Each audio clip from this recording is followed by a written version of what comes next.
Alright guys, and for the evenmost stitch, we start with any odd number of the foundation chain. So we start with the slip knot, and how to make the foundation chain is that we do yarn over, pull up the loop, yarn over, pull up the loop. So this is how you create your foundation chain, and how you count it is that we don't count as a chain whatever the loop is on your hook, but whatever is below. So far I made my 5 foundation chains, and how you can see it is that one V shape is the one chain.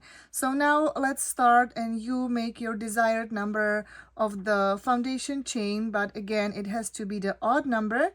And then let's start with our first row. Alright, so this is my foundation chain, odd number, and now the evenmost stitch is about alternating half double crochet and the slip stitch. So now how we do the half double crochet is that we do yarn over and insert the hook into the second chain from the hook. So like I mentioned, we don't count this loop on our hook as a chain, but whatever is below. So it's 1, 2. And another thing is that I know that many crocheters, they just insert the hook into the V shape. So they have like 2 loops above, and then they make their stitch. I like to do it in the bump behind. So now you can see this is the V shape, and when I turn it, you can see the little bumps here. So this is where I insert my hook, and then the bottom of the project, it's nice, like it's more nicer, cleaner. It's a little detail, but I like it. So you can do whatever you learned or whatever you prefer. And now let's start with the half double crochet into the second chain from the hook. So when I say into the chain, I'll be working in the back bump, but you can do whatever you prefer. So now how to do the half double crochet is that we do yarn over, insert the hook into the second chain from the hook, yarn over, pull up the loop. We have 3 loops on our hook, yarn over and pull up the loop through all 3 loops. Now let's make our slip stitch into the next chain. So how you do it, you just insert the hook, yarn over, pull up the loop, and with the same loop you pull through the loop again. So this is your slip stitch. Also try not to tight that stitch too much. It will be tighter, but not too much, because we will be working into the stitch in the next row. So to make it easier to insert the hook into that, just don't make it too tight. So now this is about the alternating. So now into the next chain we start, or we make our half double crochet. So do yarn over, insert the hook into the next chain, yarn over, pull up the loop. We have 3 loops on our hook, yarn over, pull up the loop, all 3 loops. Now you can also notice that when you're done with your half double crochet, you have the 3 loops on right under your loop. So that means that you just did your half double crochet, because let's say if you stop in the middle of the row and then you don't know if you have to do the slip stitch or half double crochet, this is a good indicator that you just finished your half double crochet. So now we have to make our slip stitch into the next chain. So again, we insert the hook into the next chain, yarn over, pull up the loop, and with the same loop we pull through. And now you can see that with the slip stitch you have basically like a one big loop around here, but when I can see it closely, it's like 2. So that's the difference. So now I know that I have to make my half double crochet in the next chain. So let's show you a few times. So for the half double crochet we do yarn over, insert the hook into the next chain, yarn over, pull up the loop. We have 3 loops on our hook, yarn over, pull up the loop through the whole 3 loops.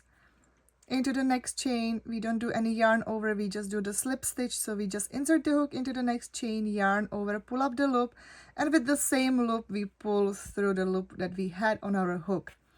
So this is what you're alternating. And because we started with the odd number of the foundation chain, that means that we should have even number of the stitches, because we skipped the first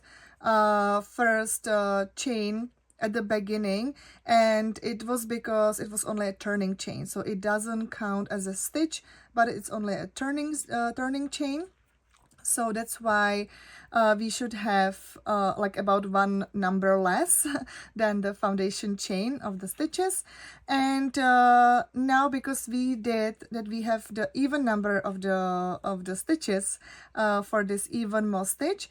It means that you will always start with the half double crochet the row, and you always end or finish the row with the slip stitch.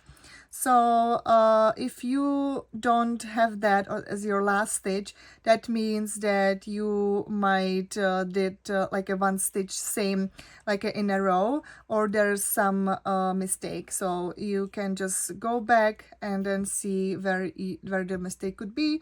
So this is just the heads up. And now let's just finish the first row, and then I'll show you once I'm at the end.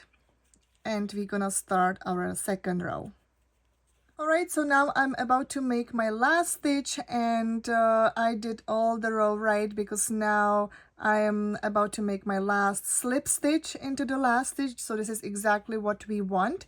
And now I'm at the end, and this is my first row. So you can see that it's a little bit like wavy, and that's right, because half double crochet and the slip stitch is different when it comes to like their height. So this is your first row, how it should look. And now let's start with the second row. So for the second row, we do just chain one. And again, it's only a turning chain, so it doesn't count as a stitch. We turn the project like as a book page. And like I mentioned before, because we have to alternate the stitches, and you always start with the half double crochet and you always finish the row with the slip stitch. So now you basically, because our first stitch is actually our last slip stitch, so you basically do the opposite stitch than the previous row. But because we did the even number of the stitches, then it's pretty easy, because like I mentioned already, you always start with the half double crochet the row and you always finish the row with the slip stitch. So that's also easy to remember, so you don't have to like, you know, see if what stitch was in the previous row. But you will actually notice that, because once you will insert the hook into the slip stitch from the previous row, it is a little bit tighter. So it's also a good indicator that into the tight stitches you will make your half double crochet.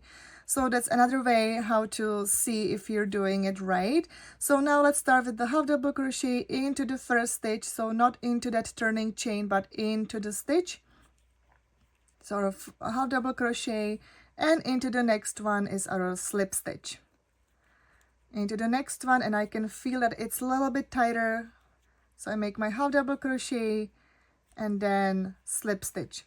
So this is what you alternate for the rest of the pattern. I think I love actually this texture for the dishcloth. I think that it makes a beautiful texture and it's very sturdy.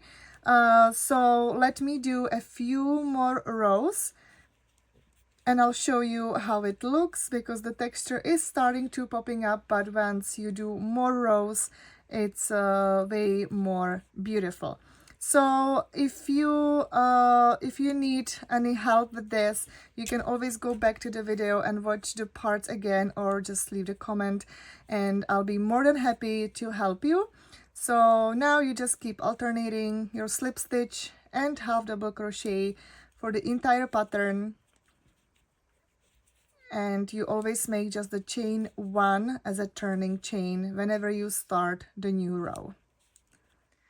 Alright guys, and this is the texture of the even moss stitch, so now you can see how it looks. I hope that you enjoyed this, and let me know in the comments what you would use this texture for, what project you'd like to make it out of this one. So I'm actually very curious. Like I mentioned, I really love to make just the dishcloth, just the simple, because it is really sturdy, the texture, and I love the look. So that's what would my project would be, and you tell me yours. So thank you so much for watching, and happy crocheting.